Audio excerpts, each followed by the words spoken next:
Hello everyone, I am Dr. Ramesh Ramapanikar, an associate professor in the chemistry department at Indian Institute of Technology, Kanpur. I was talking to you in the previous classes about the chemistry of haloalkanes and haloarenes. So, we would continue to do that today.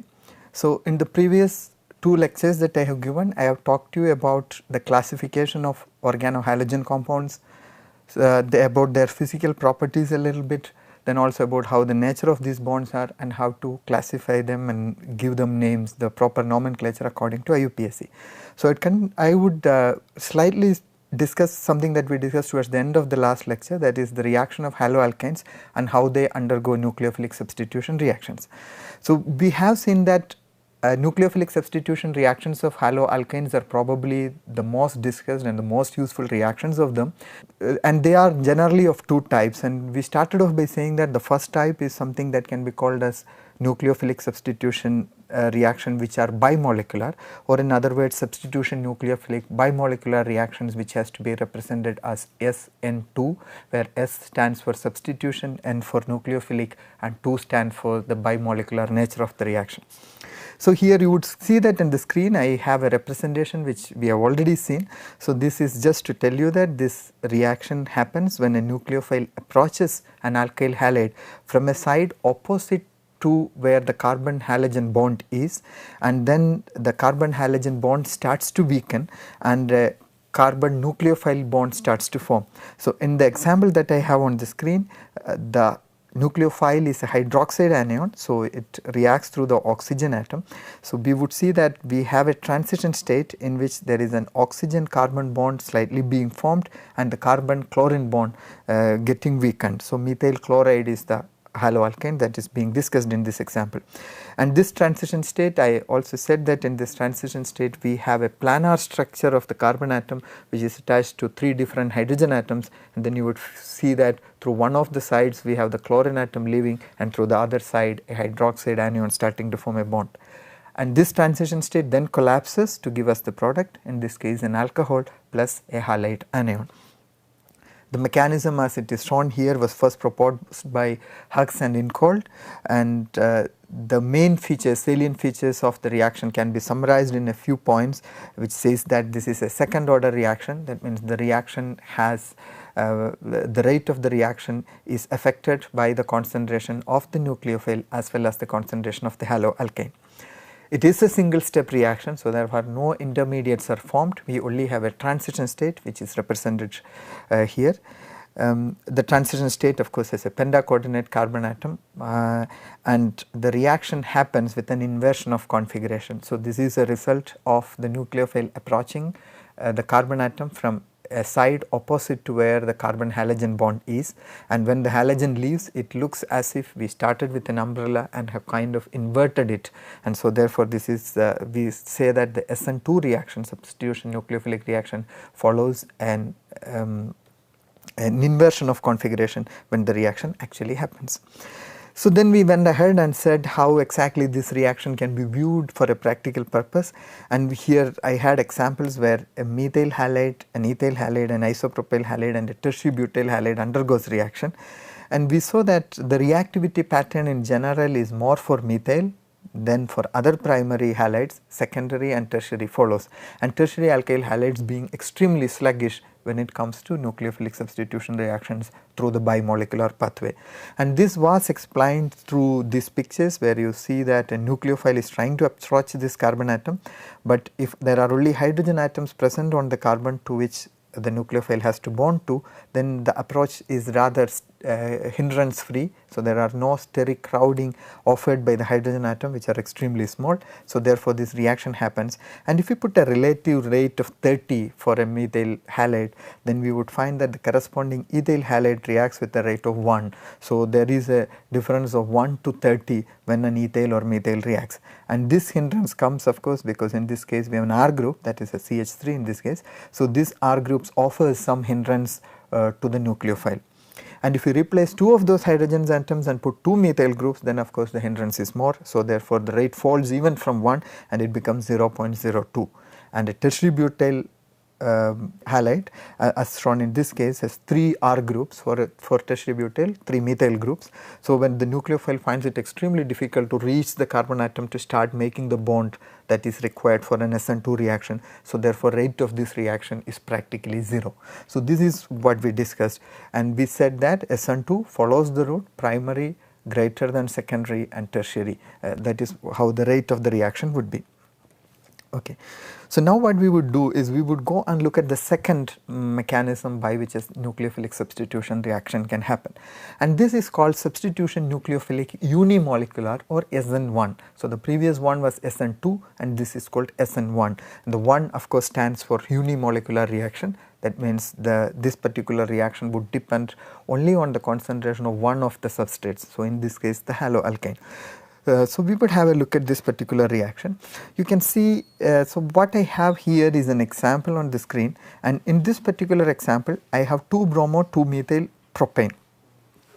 So, this is a carbon atom that is attached to bromine and 3 CH3 groups. Now, it is being reacted with an alkoxide anion, and what you would find is that the reaction proceeds to give you 2-methyl propanol, prop2ol, which is tertiary butanol, and a bromide anion. Now, here I have a representation of the same molecule. So, you can see that there is a carbon atom attached to a bromine and 3 CH3 groups. Now, how exactly this reaction happens is that it does not go how the SN2 reaction did happen. That means the nucleophile does not start to approach the molecule, and it is clear in this case that because it is a tertiary butyl halide, it is bulky, so the nucleophile finds itself difficult to approach the carbon atom. So, therefore, what happens is when this particular substrate, this particular halide is taken in a solvent, over a period of time in an extremely slower process, the bromine carbon bond can cleave. A carbon halogen bond is already polarized with a considerable amount of negative charge on the bromine atom and a positive charge on the carbon atom. Now, with time what would happen is the carbon bromine bond would break, and then we get what is called as a carbocation. So, it is a cation centered on carbon. So, we call it as carbocation. A more appropriate term for this is carbenium ion, but it can also be called as a carbocation. So, in this carbocation, the structure of the carbocation is such that the carbon in this case is sp2 hybridized. That is, we have a carbon that has 3 bonds which are sp2 bonds which are in a plane. So, if I hold the carbon like this, you would find that it has 3 hydrogens which are attached, and all of them can be contained in a particular plane.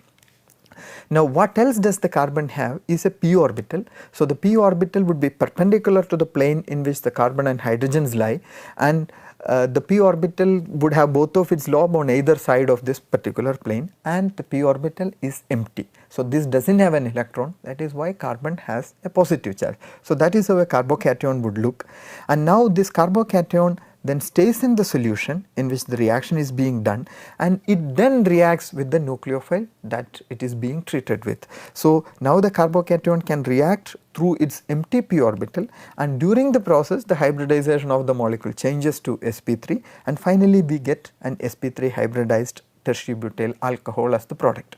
So, you would find in the 2 reactions that I have written here, it has a first step where the carbocation is being formed. It is rather reversible because the Br minus can come back and react with this cation and give us the starting material back. So, it is a reversible reaction. So, it would be appropriate to write it in an equilibrium, and once the carbocation formed, which is a slower process, the carbocation now has 2 options: either react with Br minus, go back to where it started from, or it could react with the nucleophile giving us a product. So, the nucleophilic unimolecular substitutions are therefore they therefore follow first order kinetics. That means their rate is dependent only on the concentration of the haloalkane, because the slowest step of the reaction which determines the rate of the reaction is only dependent on how much of haloalkane is present, because the reaction yields a carbocation. So, the concentration of the carbocation is the one that determines the future reactions. Okay, so this is the simplest of representation. So now let us go forward and summarize what are the main points here. So the reaction of course follows first order kinetics. Now it is a two-step reaction, unlike the SN2 reaction which was a single step having a transition state. This is a two-step reaction, so therefore the reaction has an intermediate. So there is an intermediate. It is not necessary that we will be able to isolate the intermediate, but there is an intermediate formed, and that is a carbocation, an unstable intermediate which would then react with the nucleophile.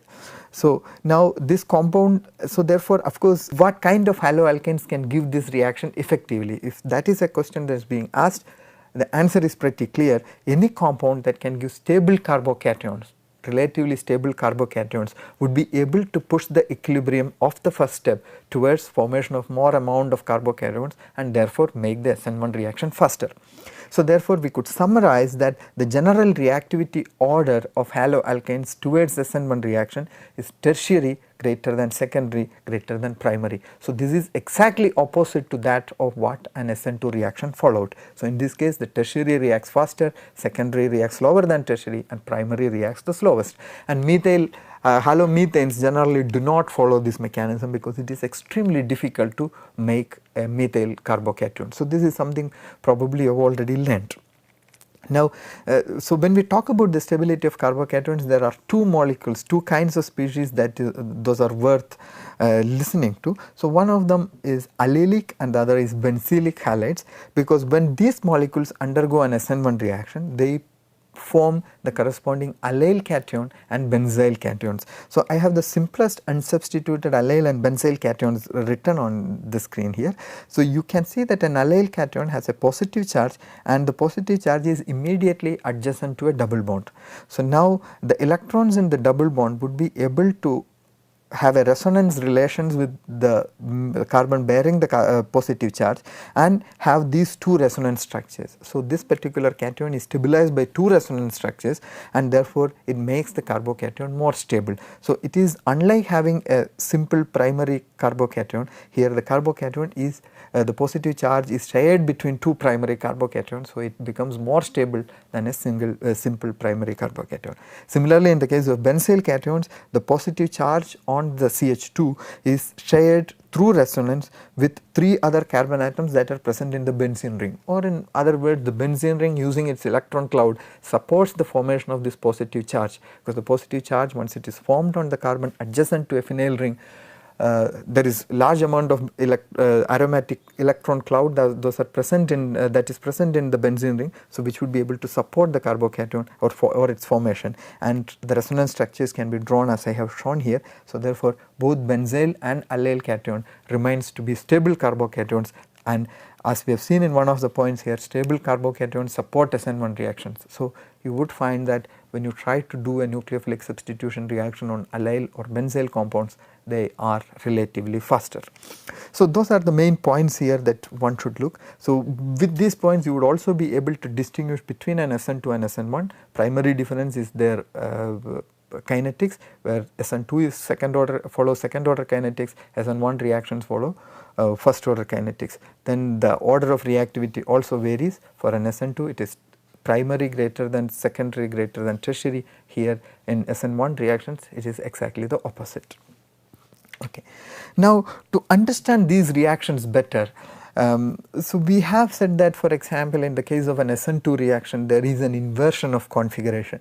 So it would become important that at this stage we start looking at carbon as a tetrahedral species and understand what exactly an inversion mean to something like a tetrahedral structure. So in order to understand that, we should start talking about molecular asymmetry. That means the symmetry of a molecule and or the lack of it. So if a molecule does not have symmetry, we call it as an asymmetric molecule. If a molecule has symmetry, we call it as a symmetric molecule. So a term that is often discussed in this context is chirality or achirality, or chiral compounds or chiral materials and achiral materials. So I have some examples that would probably get you used with this particular concept. So what we can say that if you take an object, so let us start with an object as simple as a funnel that I have shown here. So this is a funnel that you see here, right? So and then the plane that I have drawn, so I put a dotted line, so assume that it is a mirror, and what you see on the other side is the mirror image of the funnel. So now if you look at these two images, they are exactly identical. So you would probably be very easily able to take one of the structures, that is either the mirror image or the original one, and you can get confused between the two, or in other words these two would look exactly the same. So if I have to take one of the structures and put on top of the other, that would be an easy job. So therefore we can say that the mirror image of a funnel actually superimposes on its actual structure. That means you take a funnel, take its mirror image, they are superimposable. That means I can take one and put on top of the other and it would match exactly. So if that happens, then those kind of molecules are symmetric. So they are symmetric molecules, their mirror image and the original molecules are the same. Now for certain molecules it will not be possible that you can take the mirror image and put it on top of the other, because when you take the mirror image and try to keep it on top of the original image, you would find that they do not fit well. So, or in other words, they are not superimposable. So such substances are called chiral compounds. So chiral compounds are those compounds for which the actual object and its mirror image are not superimposable, cannot be put together. Now if a molecule has this property of having a mirror image which is not superimposable on itself, then we say that property as chirality. So chirality is a property by which a molecule distinguishes itself from its mirror image, that the mirror image cannot be superimposed on its actual structure. Now so as we have seen, symmetric objects which are superimposable on their mirror images are said to be achiral. So that means they are not chiral, they are achiral. So now here I have an example of an achiral object. So I would try to show that structure to you. So you can look at your screen and you would see that there I have an object where from a point you would start to see that there is a red object, there is a blue object and there is a green object attached to a particular point. So this is exactly what I mean. So let me have the structure for you. So what you see here is a carbon atom that is means let us call this as an atom that is attached to three different units here. One of them is red, another is blue, and I have a green on the third place. Now if I take a mirror image of this is how the mirror image would look. So if I keep a mirror on this side, you would see that this is the mirror image. Now if I turn the molecules towards you, you can see that one has the red sphere on the right hand side, the other one has it on the left hand side. So now these two are mirror images, but now if I try to take the mirror image and try to superimpose it on the actual image, you would find that I cannot do that. So when I try to put the green on green, the blue is on red and the red is on blue. So there is no way that I can rotate this and actually see if I do it like that, then of course the structures are not really correct. These again are mirror images. So I will not be able to superimpose this structure on this, because this unit that I have shown here is asymmetric. Remember that the whole structure is not planar. If it is planar, then I would be able to do that. Here I have an angle between these two bonds which is not 120. So this is kind of a pyramidal structure, and this pyramidal structure leads to, with three different substituents on it, actually leads to a chiral object, and this chiral object is not superimposable on its mirror image. Now coming back to molecules, so what we can say is that if an organic molecule, the same way, if it is not superimposable on its mirror image, then we can say that that particular molecule is asymmetric, or we call such molecules as asymmetric molecules. So let me take an example of such a molecule. So here now I have made the earlier structure into a carbon. So now what you see is a carbon atom which is black in color attached to four different functional groups. So one can be a chloride, one can be a bromide, iodide and hydrogen. So let us imagine a compound with four different substituents.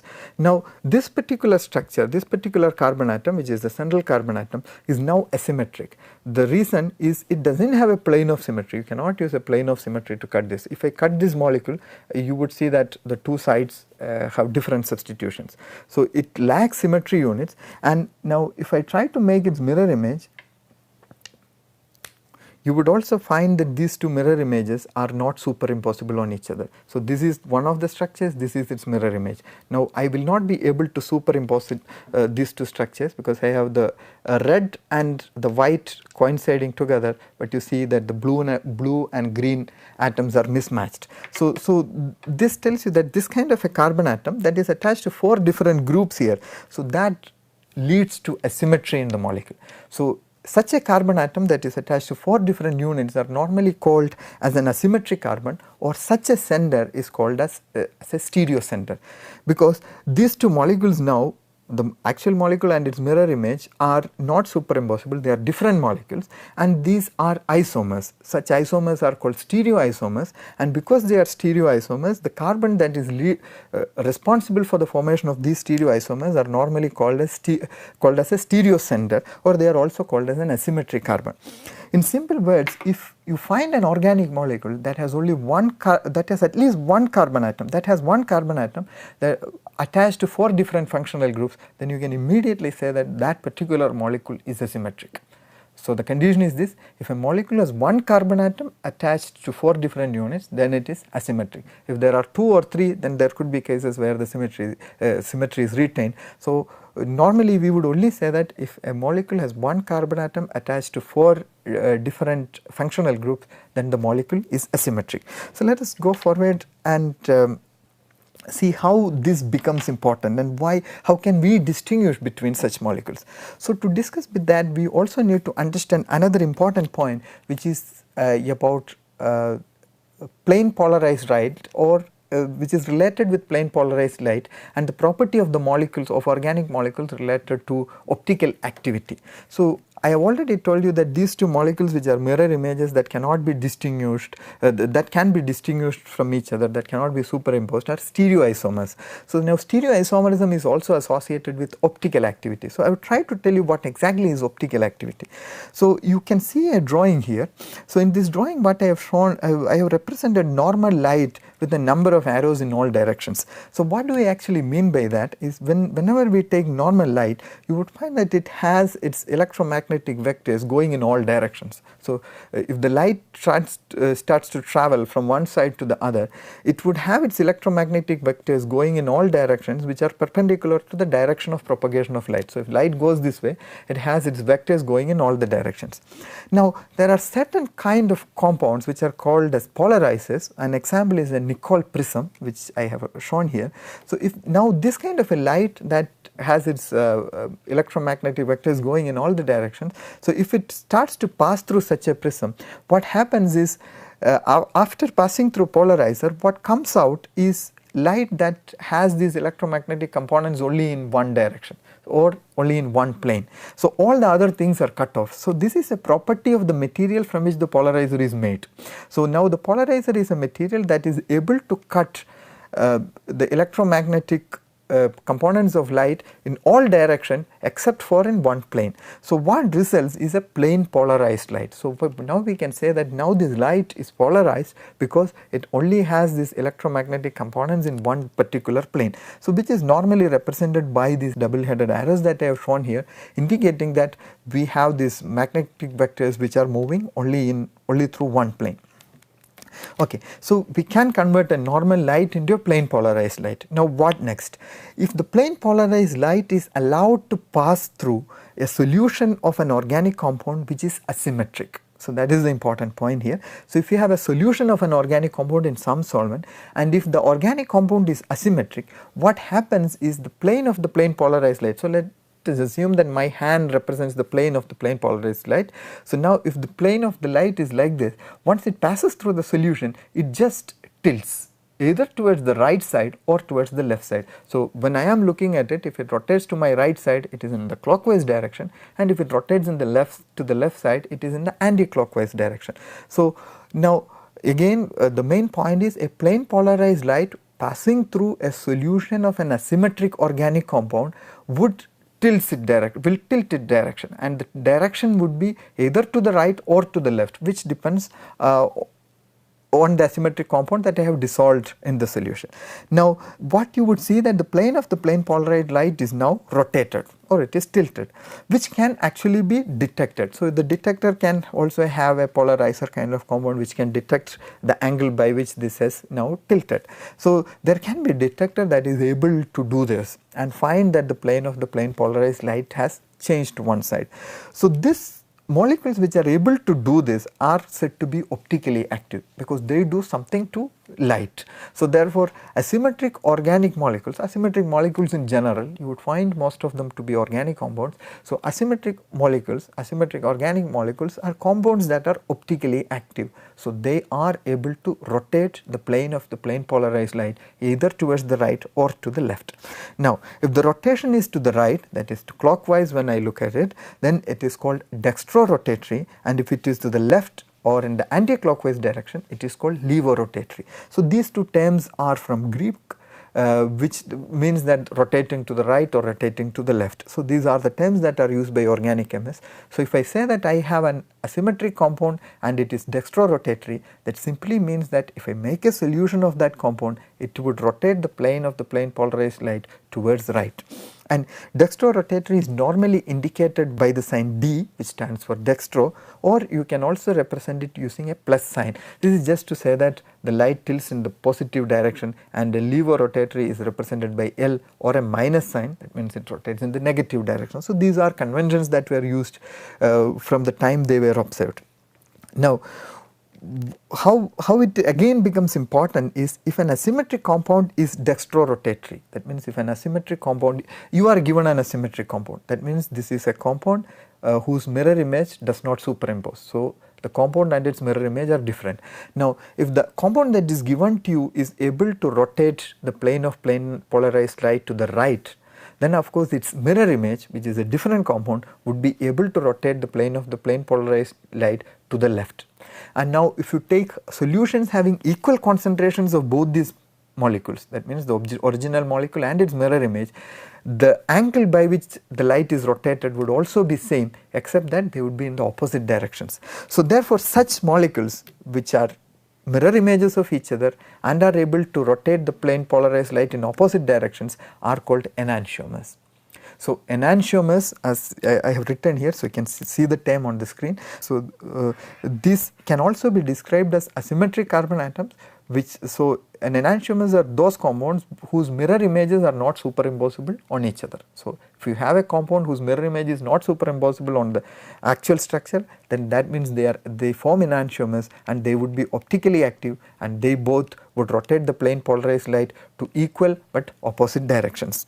So these compounds are therefore also called optical isomers. So if you hear the term optical isomers mentioned with respect to a compound, that simply means that the compound is asymmetric and that particular compound would rotate the plane of the plane polarized light in one direction and its mirror image would rotate the plane of the plane polarized light in the opposite direction. So that is the point.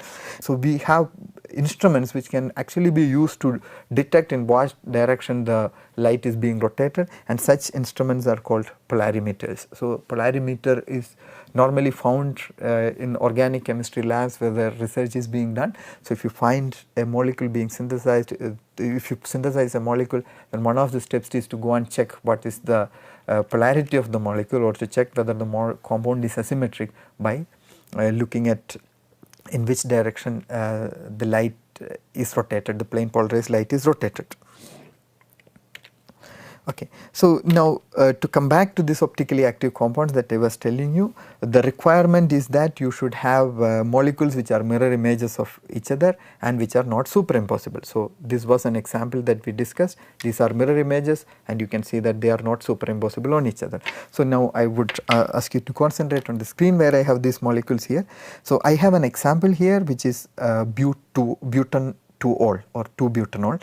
So now if you look at this compound, there is a carbon atom on this and it is attached to 4 different units, one CH3 which is given in pink, an ethyl group which is given in green, a hydrogen in blue and an OH in red.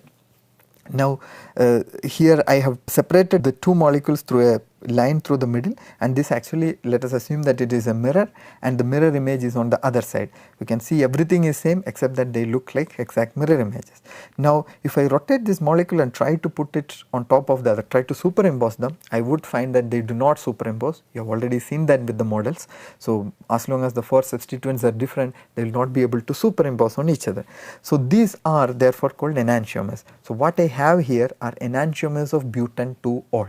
So these are enantiomers of 2-butanol and they are not superimposable on each other. So they are optically active. the compound butanol, 2-butanol is therefore asymmetric.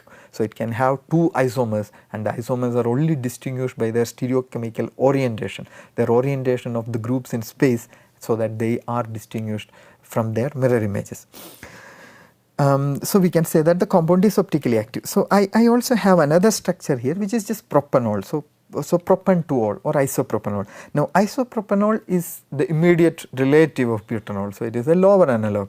Now if I have to show that molecule, so this is probably how I can show. So let us assume that these 2 white balls here are the hydrogen or let us call them as the CH3 atoms, and then if you assume that one of them is OH and the other one is CH3, other one is a hydrogen. So this is the compound here. So this compound is different from the previously asymmetric compounds that I discussed, because they have 2 of the groups similar.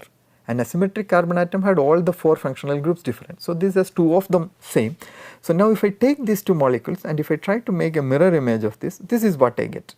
Now you can see that if I try to superimpose it like this, it does not work, but of course I can rotate this molecule and then superimpose it. You see the 2 hydrogens are on top of each other, the 2 CH3s are on top of each other, and the 2 red balls. So let us call them as red, black and white balls. So you can see that the white balls are superimposable, around exactly on top of each other, so are the black and the red. So if any of the 2 functional groups on a carbon atom are same, then the carbon is no more asymmetric. So propan-2-ol is such an example, and you can see that their mirror images are superimposable, and therefore the molecule is not optically active. So these are the 2 examples. Now so we have seen that a solution of one enantiomer, so solution of one of the stereoisomers, would rotate the plane polarized light in one direction. Now what would happen if I mix it with the other isomers? That means if I take a solution that contains both the isomers, that means the original compound and its mirror image in equal amounts. So if that happens, what would happen is the original compound would rotate the line to plane polarized light to the right, the other one would rotate to the left. The net result would be that it does not rotate in any direction, and I will see that the plane polarized light comes straight. So therefore that kind of mixtures which are now optically inactive, although the solution has optically active compounds in them, both the isomers are in equal amounts, and then effectively turning them into optically inactive, and such mixtures are called racemic mixtures. So a racemic mixture is a mixture of 2 enantiomers of a compound in equal amounts in solution. So now normally, so when you want to represent a molecule as a racemic mixture, we do not write D or L, instead we write D and L together. So if you say that a compound is a DL mixture, that tells you that it is a mixture of both the enantiomers, and therefore it is optically inactive. They can also be represented with a plus or minus sign, plus on top, minus on bottom, normally inside a bracket. So a plus or minus sign in front of the name of a compound, of an optically active compound, suggests that the sample that is given to you is actually a mixture of both the enantiomers in equal amounts, and therefore not optically active. So this term racemic mixture is only used for asymmetric compounds, compounds that do not have symmetry, or compounds that are optically active, but when they are mentioned as racemic mixtures, they are equal mixtures of both the enantiomers.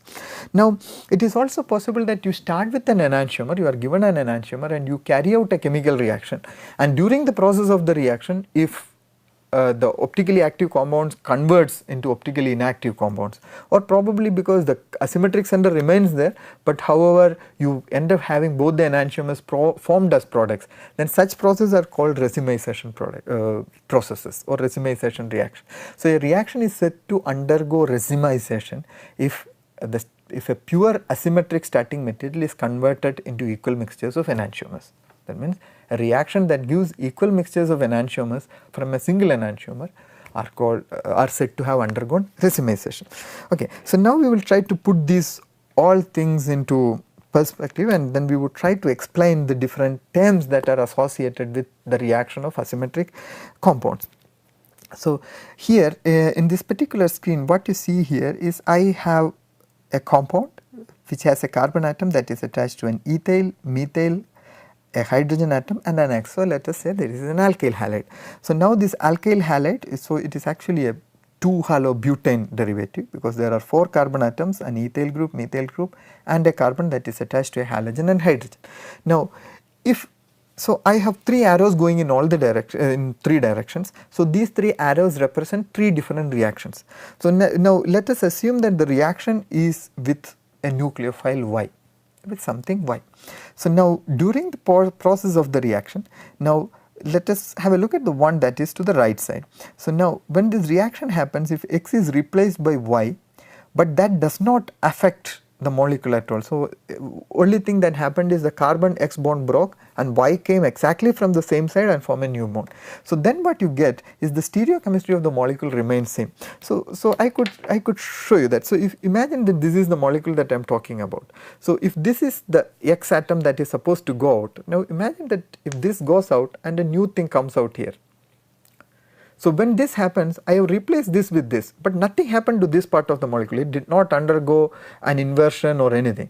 From where the X atom left, the Y atom has come and joined. So if that happens, then we say that the molecule has retained its configuration, or we say that the reaction underwent retention. So the reaction has a retention as a stereochemical outcome. That is, whatever was the optical activity of this compound, that stays. So the optical activity or the asymmetric nature of the molecule is not changed, then it is called retention.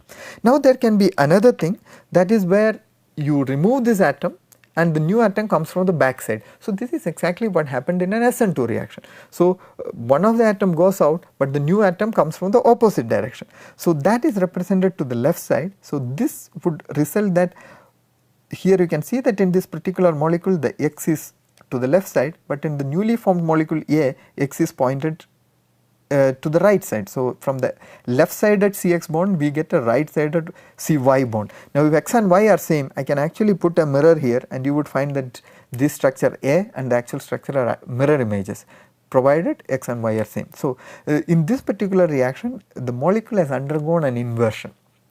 It is as if the Y has come from the side opposite to where the X was and gave us this molecule. So these kind of reactions where the stereochemistry of the compound is inverted are said to have undergone an inversion.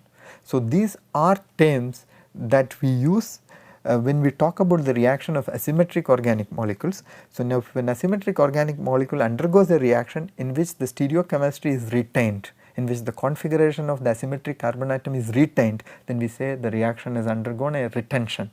Now if the configuration of the asymmetric carbon atom is inverted, if the configuration has become something that is similar to the mirror image of the original one, then we say that the reaction has undergone an inversion. Now there can be a third type. So in the third type what happens is, when the reaction happens, I get a mixture of products in equal amounts. So that means if my starting material here gives a mixture of A and B in equal amounts, then we say the reaction has undergone racemization. So these are the 3 terms that you would come across when we talk about the reaction of asymmetric organic molecules: either retention, retaining the stereochemistry; inversion, inverting the stereochemistry, that means getting the mirror image; or racemization, where there is half retention and half inversion. So these are the 3 things.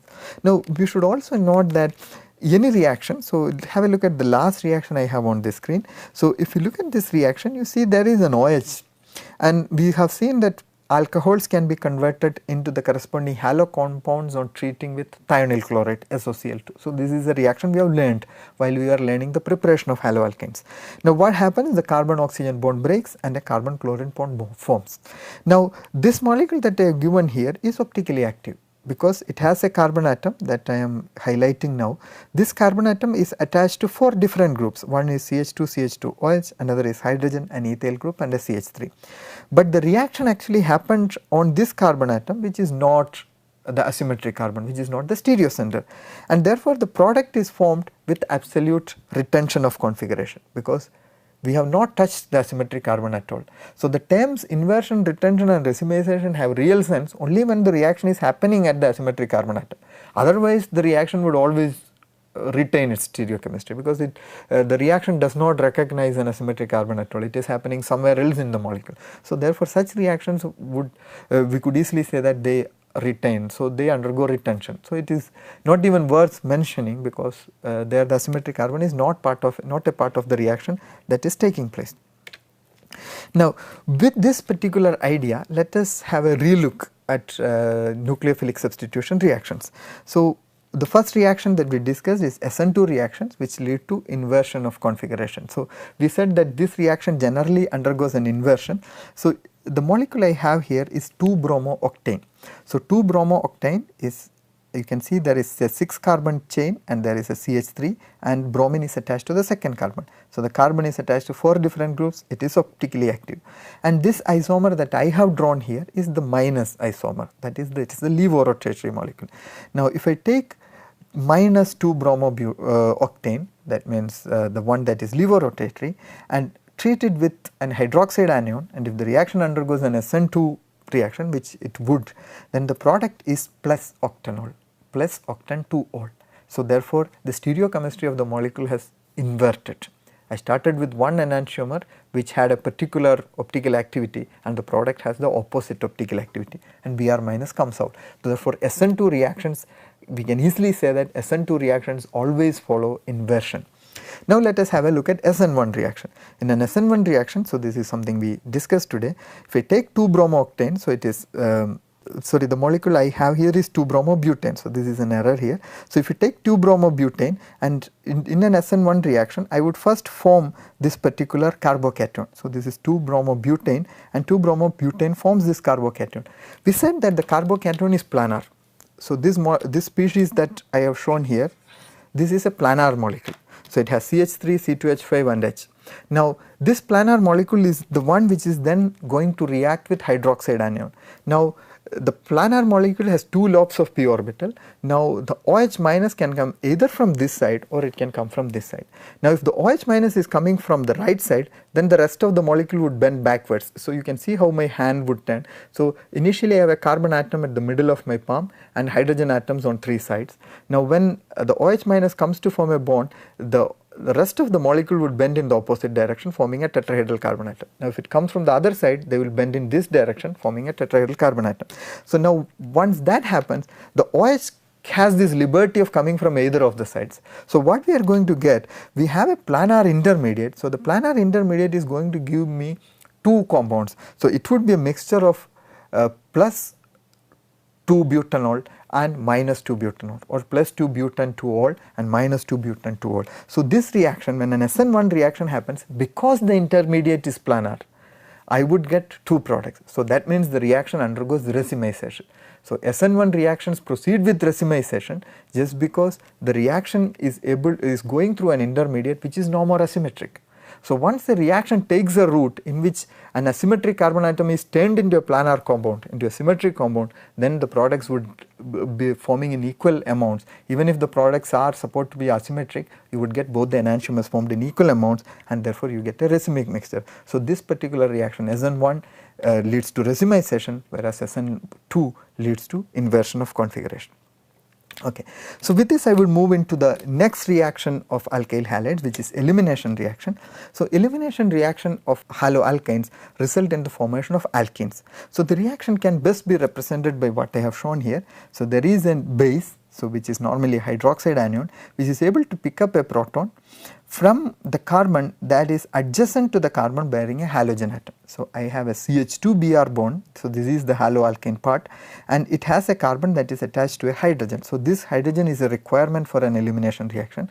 So, now the hydroxide anion will pick this hydrogen and then the electrons that were between the carbon and hydrogen could be found between this carbon and this carbon, forming a new double bond, and an HBr comes out. So, the Br minus would go out and the OH would take the H, forming water. So, the reaction can be represented like this. This is normally done by taking the haloalkane in alcoholic potassium hydroxide and gently warming the reaction mixture. Now, what is the most interesting part about this reaction is that, so it is a pretty simple reaction to see. So, if there is a carbon atom attached to a halogen atom and if the adjacent carbon atom has a hydrogen, then the base will pick that hydrogen, the halogen will leave, forming a double bond between these 2 carbon atoms, and the carbon bearing the halogen atom is called as alpha and the adjacent carbon atom is called as beta.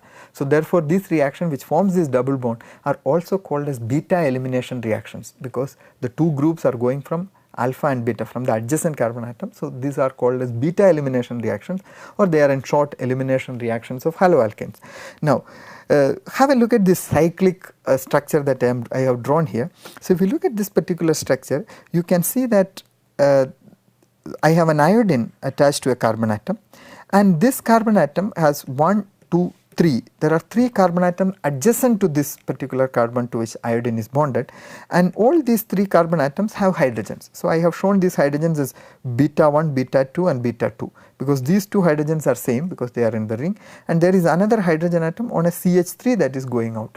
So, I am considering an iodide, and that iodide is on the carbon alpha, and then there are 3 beta carbon atoms. Out of the 3 beta, 2 of them are similar, which are called beta 2, and on these 3 beta carbon atoms there are hydrogen. So, therefore, the iodine can go out now either by taking the hydrogen from beta 1 or by taking hydrogen from beta 2. So, what I would get is a mixture of products, the one which is shown here. So, in this particular compound which I am highlighting now, the hydrogen has gone from the beta 2 carbon atom, and in this one the hydrogen has gone from the beta 1 carbon atom. Now, when this reaction is actually carried out, you will find that the major product is the one where hydrogen is lost from the beta 2 carbon atom, and the other product where hydrogen is lost from the beta 1 carbon is the minor product. So, this forms a rule. So, this is a general observation. It is you would find this happening in all sorts of compounds, and the rule that what does the rule say is, this is called as a Zaitsev rule, which is named after the Russian chemist Alexander Zaitsev. So, it has to be pronounced as Zaitsev. So, people also write the name differently as Zaitsev. So, what Zaitsev rule tells you is that when you have this kind of compounds that can give you mixture of alkenes, normally the alkene that is most substituted forms. So, you while studying the chemistry of alkenes, you would have learned that the more an alkene is substituted, the alkene becomes more and more stable. So, stability of an alkene is associated with the extent of substitution. So, therefore, when there can be 2 products formed from the same alkene, you would find that the product that gives you the most substituted alkene is the most stable. So, in this case, this alkene has 3 substitutions. So, if I have to name them 1, 2 and 3, you can see that there are 3 substituents on this alkene. So, it is more stable, whereas in this alkene there are substitutions only on one of the carbon atom, the other carbon atom is a CH2. So, this is less stable. A more clearer example is here. So, if I take 2-bromopentane and treat it with an alkoxide, now there are hydrogen atoms on this carbon as well as on this carbon. Now, therefore, it can give me 2 products, and in reality when you carry out this reaction, you would find that the pentuene, where the double bond starts from the second carbon, is formed in 81%, whereas the other one is formed only in 19%. That means this is the minor product, and if you look at the substitution pattern on both the alkenes that are formed, the one that is more substituted, that means there are 2 substitutions on the double bond, is formed in more amount than the one where there is only 1 substitution. So, this is a disubstituted alkene, this is a monosubstituted alkene, and you will see that the monosubstituted alkene is formed less. So, that is Zaitsev rule. So, this is the main point to be remembered in elimination reactions. Now, we have learned 2 reactions here, substitution versus elimination. In substitution, we have a nucleophile coming and replacing the halogen atom, and in elimination we have a base that is picking up the proton. Now, in the example that I have already talked about the elimination, we had an OH minus coming and picking up the proton. So, now OH minus is a nucleophile, you know that, and it is also a base. Sodium hydroxide is a base, but the OH minus is also a nucleophile.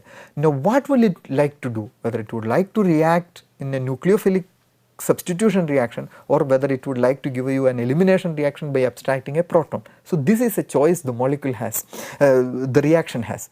Now, so therefore, always there will be a competition between a substitution and an elimination reaction, that is whether the nucleophile has to act as a base or to act as a nucleophile. So, therefore, this is something of a conflict, and whichever reaction is the easiest to happen, that happens. So, therefore, sometimes we may end up having mixtures of elimination and substitution products.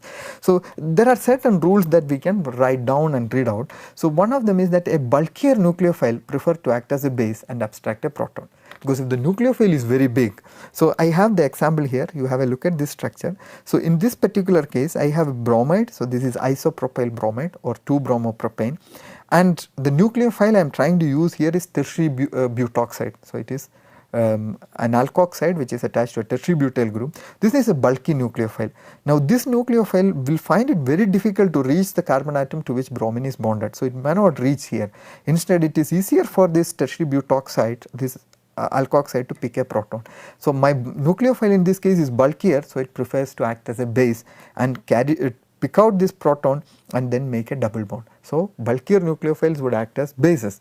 Now, a primary alkyl halide prefers SN2 reaction. Now, if my alkyl halide is primary, then of course there is no hindrance whatsoever. So, SN2 reactions are very easy. Now, when I go into a secondary alkyl halide, so the example that we discussed here is 2-bromopropane, it is a secondary halide.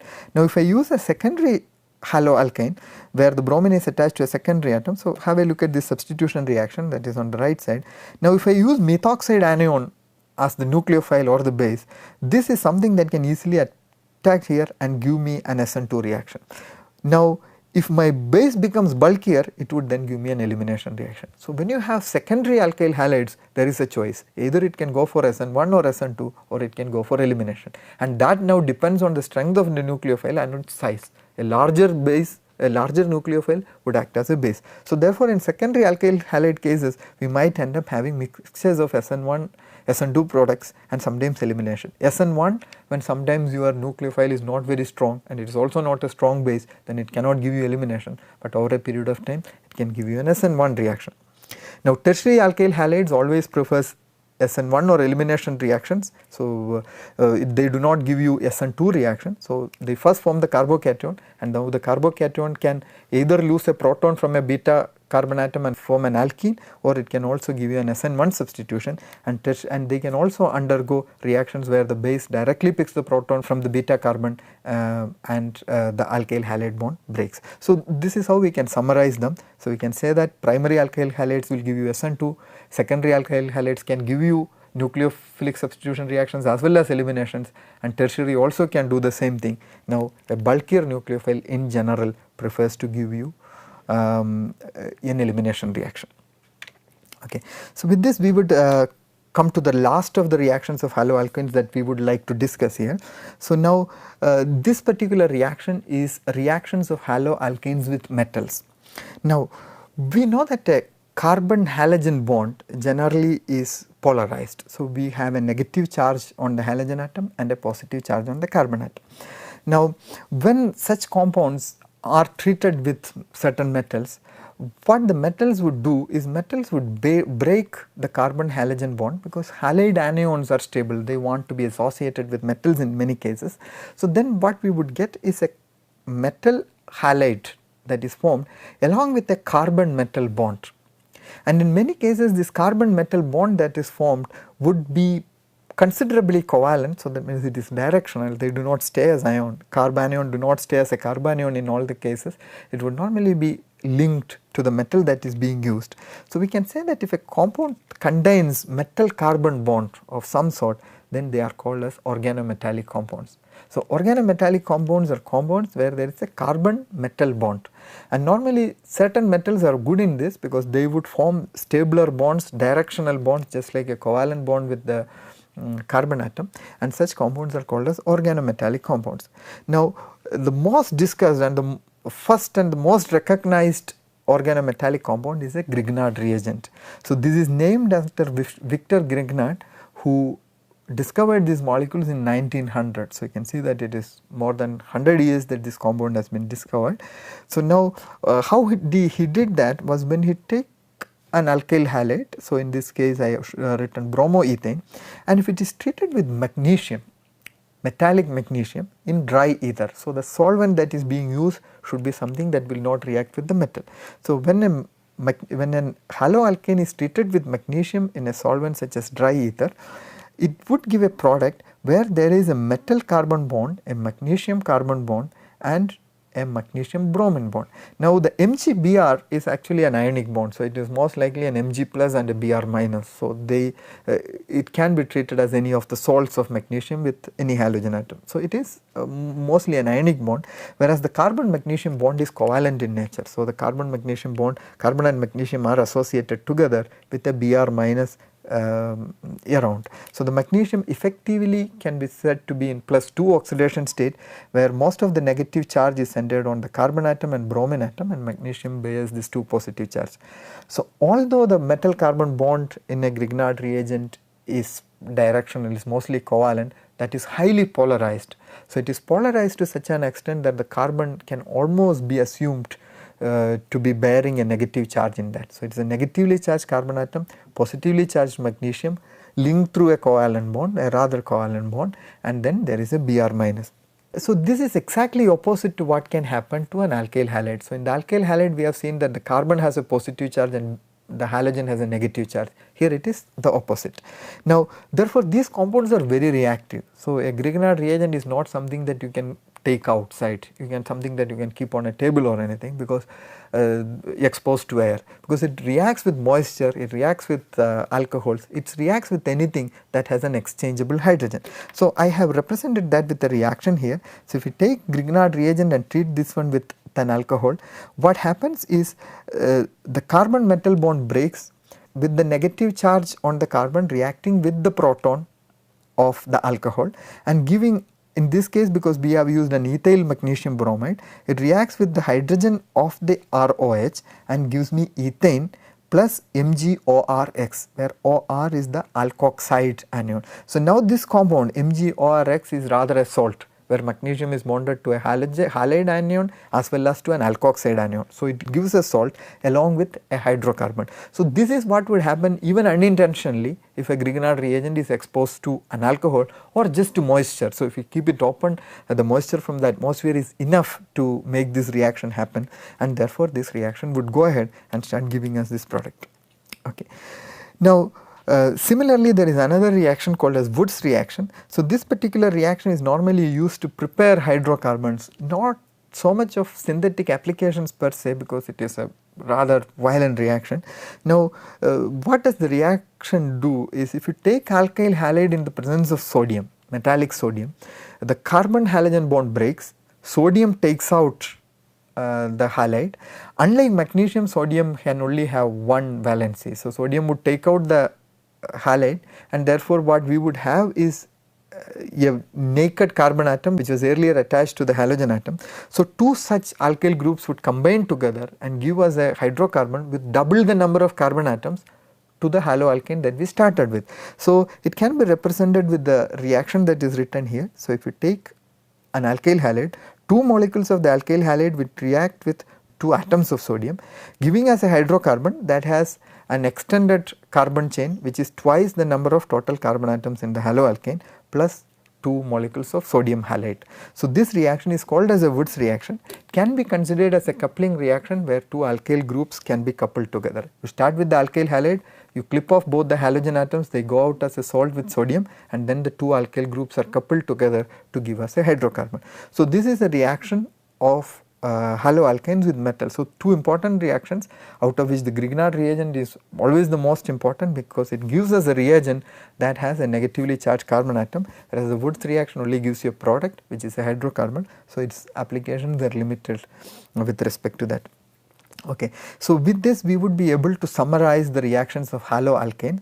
So, there are three main classes of reactions that we studied. One of them was substitution reactions, which follows SN1 and SN2. Second one was elimination reactions, and the third one was reaction with metals. Now, substitution reactions can be used to make a large number of functionalized organic molecules depending on the nucleophile that we use. Now, their reaction pathway is generally SN1 or SN2. SN1 follows would result in racemization if the haloalkane is asymmetric. SN2 would result in inversion, that means if we start with a particular configuration of an asymmetric carbon atom, we get the opposite configuration in the product. Then of course, these reactions can also lead to the formation of alkenes, and once alkenes are formed, we get the alkene that is most substituted, which is called as the Zaitsev rule. Haloalkanes can also form Grignard reaction, the Grignard reagents, that is the important thing about the third class of reactions that we discussed. So, with this I would stop here, and in the next class that we would have on this topic, we would talk about the reactions of haloarenes, which are actually different from the reaction of haloalkanes. Thank you very much.